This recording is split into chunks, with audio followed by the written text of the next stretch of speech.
Coffee दुनिया में दूसरे नंबर पे सबसे ज़्यादा पीने जाने वाला मशरूब। एक दिन में पूरी दुनिया में 225 करोड़ कप कॉफ़ी पी जाती है। आप इससे अंदाज़ा लगाएं कि पाकिस्तान की आबादी है 24 करोड़ और पूरी दुनिया में इतने ज़्यादा कप कॉफ़ी पी जाती है। नॉर्मली जब हम कॉफ़ी के बारे में सोचते हैं तो हमारे जहन में आता है वेस्ट कि कॉफ़ी का ओरिजिन वहाँ से हुआ क्योंकि वहाँ पे बहुत ज़्यादा पी जाती है, बल्कि हम ये बोल सकते हैं कि वेस्ट जो है चलता ही कॉफ़ी पे है, तो इसमें कुछ झूठ नहीं होगा।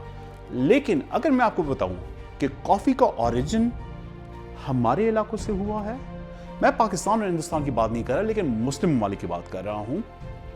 ये एक लेजेंड है, बोला जाता है कि 850 AD में एक गडरिया था काल्टी, जो कि रहता था इथियोपिया में। वो एक दफ़ा अपनी बकरियां चरा रहा था और उसने नोटिस किया वो जो बकरियां एक खास बेर खाती थी तो उसके बाद उनमें बड़ी एनर्जी और फुर्ती आ जाती थी। तो उसने ट्राई किया, वो बेर उसने तोड़ के खुद भी खाए।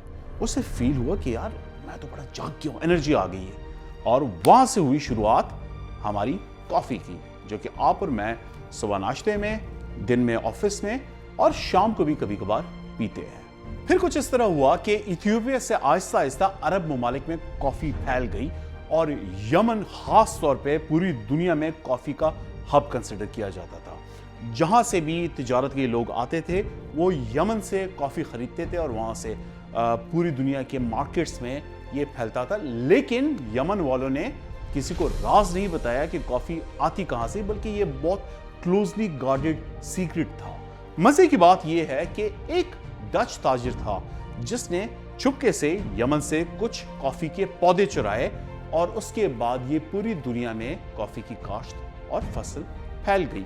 अभी इंडोनेशिया, कोलंबिया, अफ्रीका और इसके अलावा बहुत ममालिक मशहूर है अपनी कॉफ़ी की फसल और काश्त के लिए। लेकिन बहुत अरसे तक ये एक अरब मशरूब समझा जाता था और पूरे जितने भी अरब स्पीकिंग कंट्रीज है वहाँ पर और साथ साथ टर्की में, खासतौर पे उस्मानी खिलाफत में ये बहुत ज़्यादा पी जाती थी। फिर उसके कुछ अरसे बाद ये यूरोप में फैली।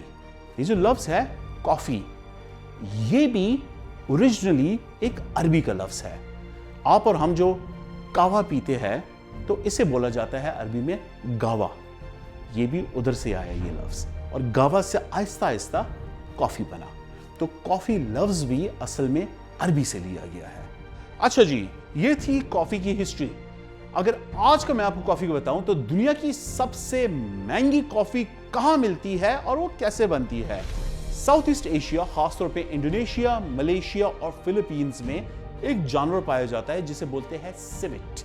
ये एक बंदरनुमा का जानवर होता है जो कि कॉफ़ी के सबसे बेहतरीन और राइप और पके हुए बेर वो चुनकर खाता है, लेकिन वो बेर हजम नहीं कर सकता। उसके ऊपर से छिलका हट जाता है, बाकी जो उसके अंदर बीज होता है वो साबित रहता है।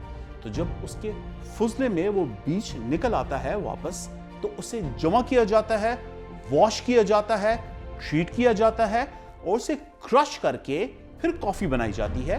तो सिविट के पेट में जो तेजाब होते हैं और उसकी अपनी गरमाइश जो होती है पेट में जो क्रिएट होती है, उससे एक खास फ्लेवर मिलता है उस कॉफ़ी के बीन को और वो दुनिया की सबसे एक्सपेंसिव कॉफ़ी कंसिडर की जाती है।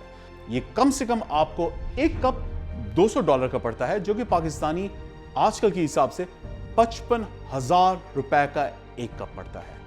क्या आप ये वाली कॉफ़ी ट्राई करना चाहेंगे?